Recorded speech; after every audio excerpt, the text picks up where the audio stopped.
ተነሳለኝ ልቤ ደሞ ደሞ ዛሬም ደሞ ብረር ብረር አለኝ ልቤ ደሞ ደሞ ዛሬም ደሞ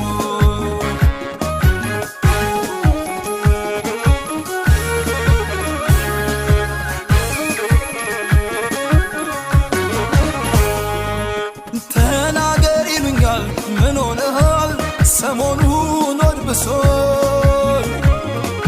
ቢሰሙት ላይ ጠቅም የኔን ጭንቀት ልብ ያለው ከናቴ ቤት ተጋኖ ስሰማው ሁሉን ነገር አቤቱ ስል ስሸበር